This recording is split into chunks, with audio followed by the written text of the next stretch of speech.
Hello बच्चों, विद्या वाहिनी में आप सबका स्वागत।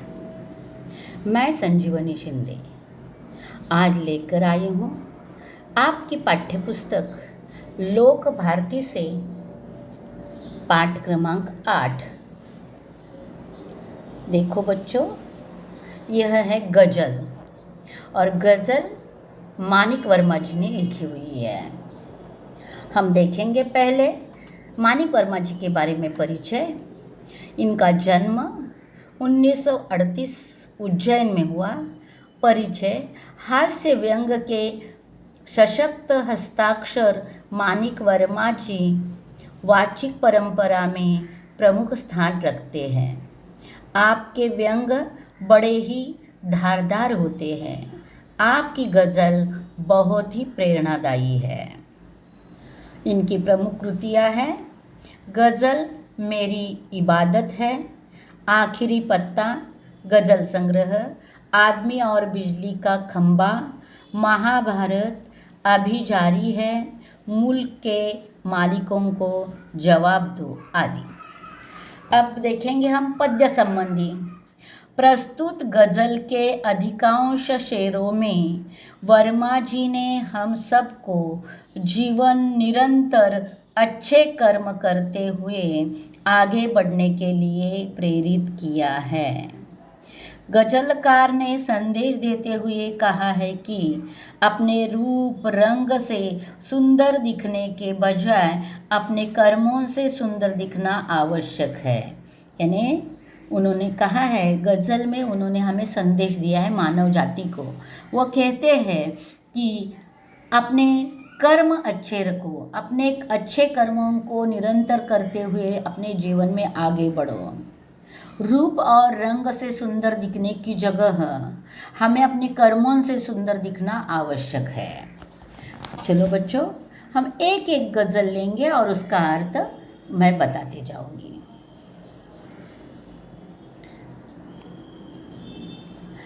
आपसे किसने कहा स्वर्णिम शिखर बनकर दिखो, शौख दिखने का है तो फिर नींव के अंदर दिखो।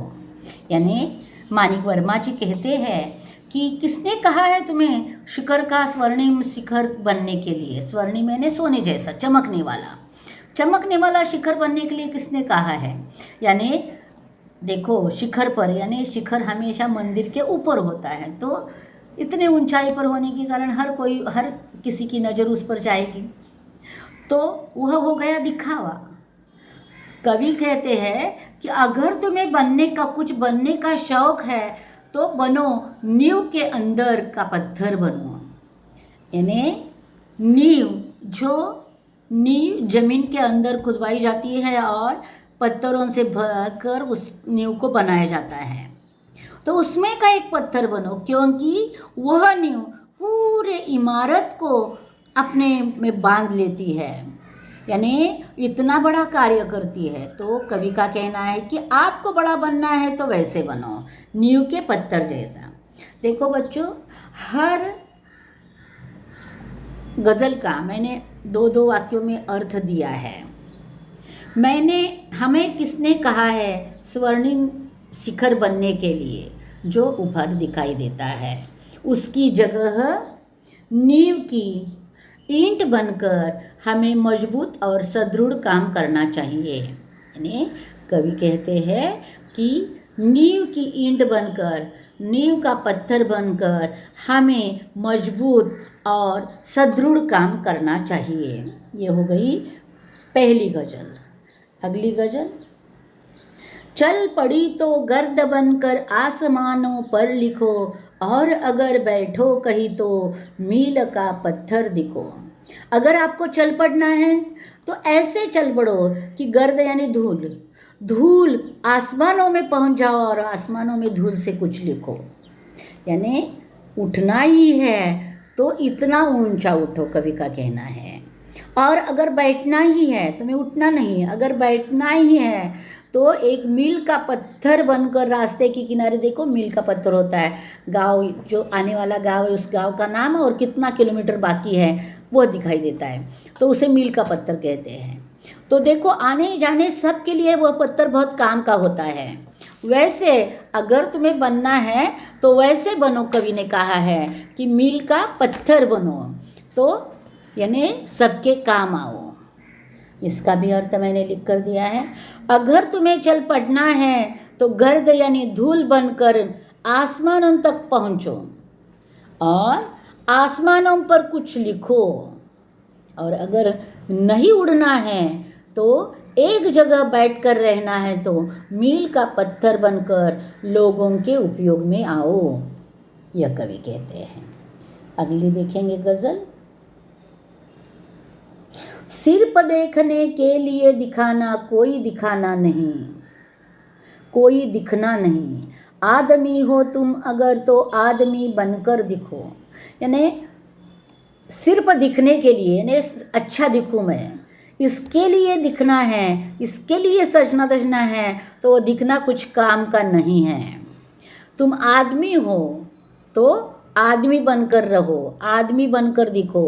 आपके बीच में पशुता मत लाओ, आप इंसानियत भरे, मानवता भरे रहो, यही कवि कहते हैं।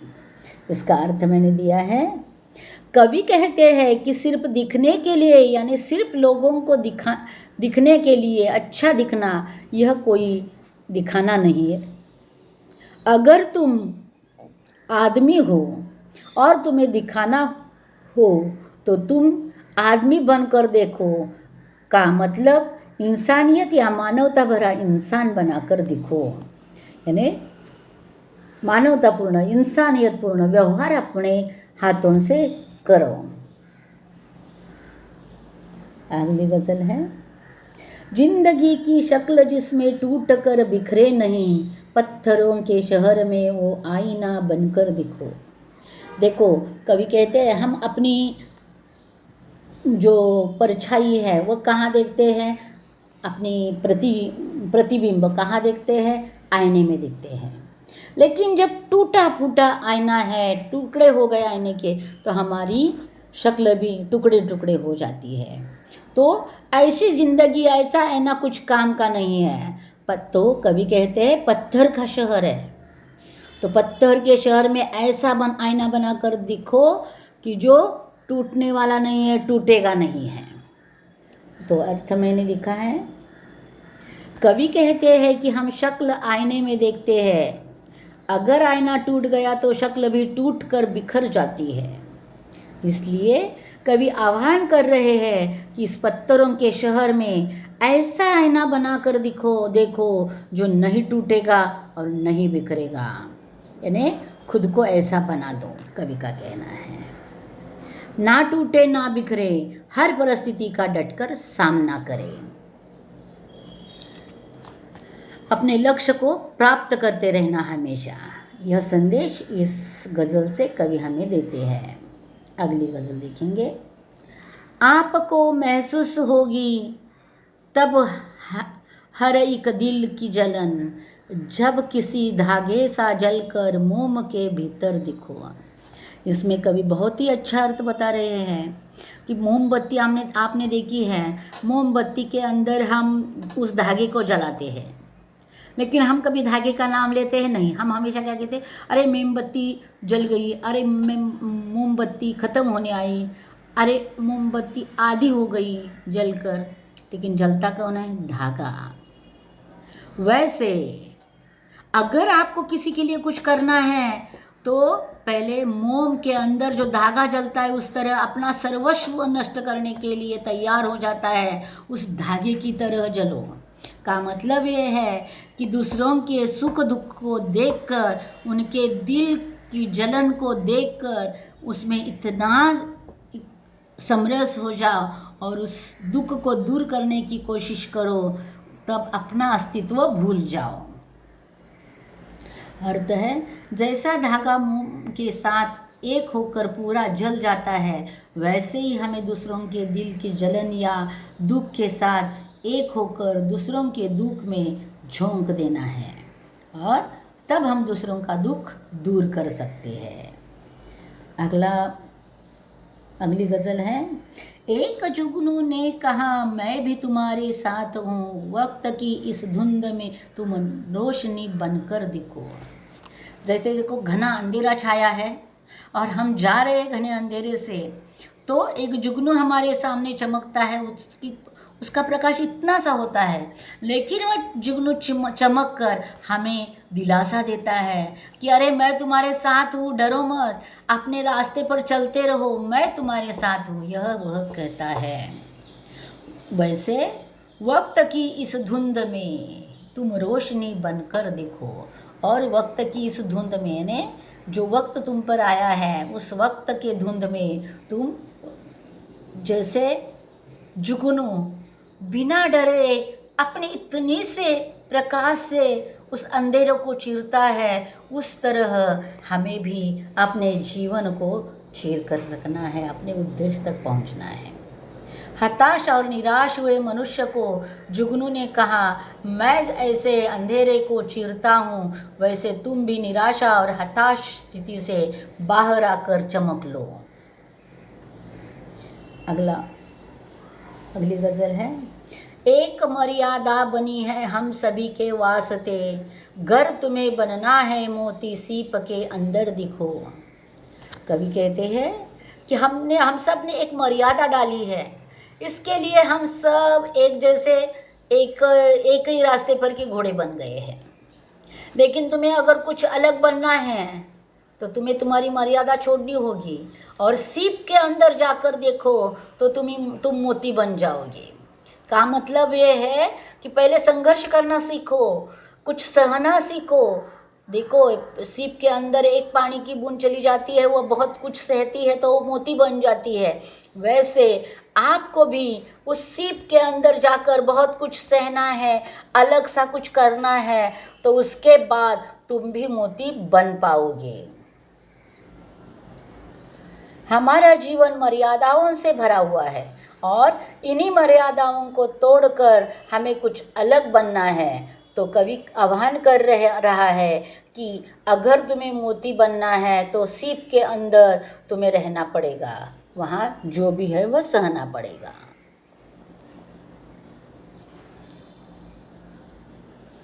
डर जाए फूल बनने से कोई नाजुक कली, तुम ना खिलते फूल पर तितली के टूटे पर दिखो। अगर कोई कली है जो फूल बनने की अवस्था में आ रही है, लेकिन वह डर रही है कि तितली मेरे पास आएगी, भ्रमर मेरे पास आएगा, लोग मुझे तोड़ेंगे, यह डर उसके मन में है, तो वह कली फूल बनने से ही डर रही है, वह नकार रही है फूल बनने के लिए। तो कवि हमें सूचना देते हैं कि तुम ना खिलते फूल पर तितली के पर दिखो। अगर तितली के टूटे पर दिखे किसी खिले हुए फूल पर, तो वो देखकर कली और डर जाएगी। कवि कहता है कि कोई नाजुक कली फूल बनने के लिए डर रही है, यानी उसका पूरा विकास नहीं हो पा रहा है, तो तुम खिले हुए फूल पर तितली के टूटे पर यानी पंख मत दिखो, क्योंकि तितली के टूटे पर को पंख को देखकर कली और भी डर जाएगी। और अंतिम गजल है, कोई ऐसी शक्ल तो मुझको दिखे इस भीड़ में, मैं जिसे देखूं उसी में तुम मुझे अक्सर दिखो। देखो कवि कहते हैं कि मैं इस भीड़ भाड़ में रह रहा हूँ, बहुत सारे लोग, बहुत सारे इंसान आसपास है, लेकिन जब मैं गौर से इस भीड़ के चेहरों को देखता हूँ, भीड़ में जो लोग मौजूद है उनके चेहरों को देखता हूँ, तो मैं जिसे देखूँ उसी में तुम मुझे अक्सर दिखो। और मैं जिन लोगों को देखूंगा भीड़ में, उन लोगों के बीच में तुम मुझे दिखो।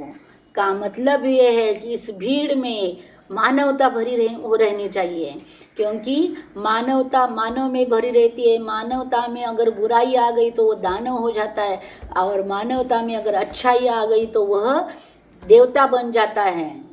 तो कवि भगवान को, ईश्वर को यह विनती कर रहे हैं कि इस भीड़ भरी लोगों की भीड़ भरी दुनिया में हर एक के बीच में मुझे तुम दिखो का मतलब ये है कि यह भीड़ जो है वह लोगों की भीड़ भरी हुई है और वह लोग यानी भगवान का रूप होने चाहिए, यह विनती कर रहे हैं। अर्थ देखेंगे, मैं जिस भीड़ में रहता हूँ और जिसे देखता हूँ उसी में अक्सर मुझे तुम ईश्वर दिखते हो, अर्थात मानव ही ईश्वर का अंग है।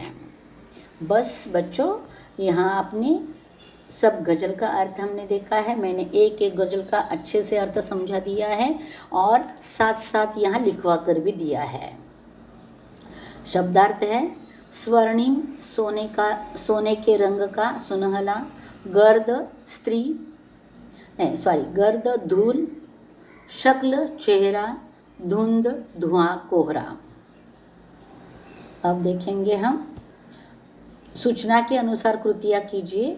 गजल की पंक्तियों का तात्पर्य लिखिए। पहला है नींव के अंदर दिखो, इसका उत्तर है हमें स्वर्णिम शिखर बनने की जगह नींव की ईंट बनकर सदृढ़ काम करना है। दूसरा है आईना बनकर दिखो, ना टूटे ना बिखरे, हर परिस्थिति का डटकर सामना करना है, अपने लक्ष्य को प्राप्त करना है। अगली कृति है मनुष्य से अपेक्षाएं, मानवीय गुणों को अपनाना। और दूसरी अपेक्षा निराश और हताश लोगों में आशा का किरण जगाना। ये शब्द दिए हैं जिनके उत्तर निम्न शब्द हो, ऐसे प्रश्न तैयार कीजिए। शब्द है भीड़, जुगनू, तितली और आसमान। पहला प्रश्न मैंने तैयार किया है, कवि ईश्वर की शक्ल कहाँ देखना चाहता है? उत्तर आएगा कवि ईश्वर की शक्ल भीड़ में देखना चाहता है। दूसरा शब्द है जुगनू। जुगनू के लिए मैंने प्रश्न बनाया है, कवि को किसने कहा मैं भी तुम्हारे साथ हूँ? कवि को जुगनू ने कहा मैं भी तुम्हारे साथ हूँ। अगला तितली शब्द है, खिलते फूल पर किसके टूटे पर दिखे? खिलते फूल पर तितली के टूटे पर दिखे, आसमान। गर्द बनकर कहाँ खिलने के लिए कहा है? गर्द बनकर आसमान में लिखने के लिए कहा है। अगला है निम्नलिखित पंक्तियों से प्राप्त जीवन मूल्य लिखिए। आपको महसूस भीतर देखो। उत्तर है जैसा धागा मोम के साथ एक होकर पूरा जल जाता है, वैसे ही हमें दूसरों के दिल की जलन या दुख के साथ एक होकर दूसरों के दुख में झोंक देना है। दूसरा है कोई ऐसी शक्ल मुझे अक्सर दिखो। इसका दूसरे का अर्थ है भीड़ में मैं जिसे देखूं उसी में मुझे ईश्वर अक्सर तुम दिखो, अर्थात मानव ही ईश्वर का अंग है। इसके बाद कृति पूर्ण कीजिए। गजल में प्रयुक्त प्राकृतिक घटक फूल, मोती, तितली, सींप। कवि के अनुसार ऐसे दिखो। मील का पत्थर, आईना बनकर, सीप के अंदर, नींव के अंदर, आदमी बनकर। अगली कृति है उपयोजित लेखन है। यदि मेरा घर अंतरिक्ष में होता, इस विषय पर निबंध लिखिए। तो देखो बच्चों, मैंने पूरा निबंध तो लिखकर नहीं दिया है और हमेशा ही मैं निबंध के मुद्दे देने वाली हूँ। मुद्दों के आधार पर एक एक मुद्दे के तीन चार वाक्य आप बनाओगे तो आपका निबंध एकदम आदर्श निबंध बन जाएगा। तो हमेशा मेरे मुद्दे लेना और एक एक मुद्दे से तीन चार वाक्य बना देना। तो मुद्दे हम देखेंगे। यदि सच में मेरा घर अंतरिक्ष में होता तो, पहला मुद्दा है आसमान को दूर से देखा करते हैं हम, उसकी खूब सैर करेंगे। यानी में अंतरिक्ष में घर होने के कारण आसमान जो अब हम दूर से देखते हैं उसकी हम सैर करेंगे। चांद सितारों को नज़दीक से देखेंगे। जो रात होने के बाद चांद निकल आता है, तारे निकल आते हैं, उनको हम दूर से देखते हैं, तो उनको देखने के लिए भी हमें उनके पास हम जाएंगे और उनको देखेंगे। तीसरा मुद्दा, विभिन्न ग्रहों उपग्रहों को देखेंगे। चौथा, ऊपर से अपनी सुंदर धरती को देखेंगे। यानी अब जैसे हम नीचे से आकाश की ओर देखकर चांद तारों को देखते हैं, वैसे हम जब ऊपर जाएंगे, अंतरिक्ष में जाएंगे, तो अपनी धरती को नीचे झुककर अपनी धरती का सौंदर्य देखेंगे। और पांचवा है, प्रदूषण रहित वातावरण में रहने का मौका मिलेगा, क्योंकि वहाँ प्रदूषण नहीं होगा। यहाँ जनसंख्या बढ़ती जा रही है और जनसंख्या बढ़ने के कारण कारखाने बढ़ रहे हैं, गाड़ियाँ बढ़ रही है, तो उससे प्रदूषण बढ़ता जा रहा है। वहाँ यह जो प्रदूषण नहीं होगा और इसके कारण वहाँ प्रदूषण रहित वातावरण में रहने का हमें मौका मिलेगा। देखो बच्चों, इनको मैंने कहा हर एक को तीन चार वाक्यों में स्पष्ट करोगे तो आपका निबंध बहुत अच्छा और सुंदर बनेगा। बच्चों, यहाँ यह कविता समाप्त होती है। मैंने हर गज़ल का अर्थ आपको लिखवा कर दिया है और समझा भी दिया है। साथ साथ कविता के साथ आने वाला जो कृति कार्य है वह भी पूरी तरह से पूरा किया है। उपयोजित लेखन निबंध लेखन है तो उसके लिए मैंने मुद्दे दिए हैं। आपकी पढ़ाई का काम बहुत ही आसान कर दिया है मैंने। बच्चों, अब तुम्हें ज़्यादा दिमाग ना लड़ाते हुए आपको यह वीडियो सुनना है। इसमें जो लेखन कार्य है उसे अच्छे से पूरे करना है। अच्छे से का मतलब हमेशा मैं बोलती हूँ शुद्ध हिंदी और स्वच्छ अक्षरों में उसे पूरा करना है और बार बार पढ़ना है। तो बच्चों, जल्द ही मैं वापस आने वाली हूँ अगला पाठ लेकर, रीढ़ की हड्डी। वह पाठ लेकर मैं आऊँगी, तब तक इंतज़ार में रहना। धन्यवाद बच्चों।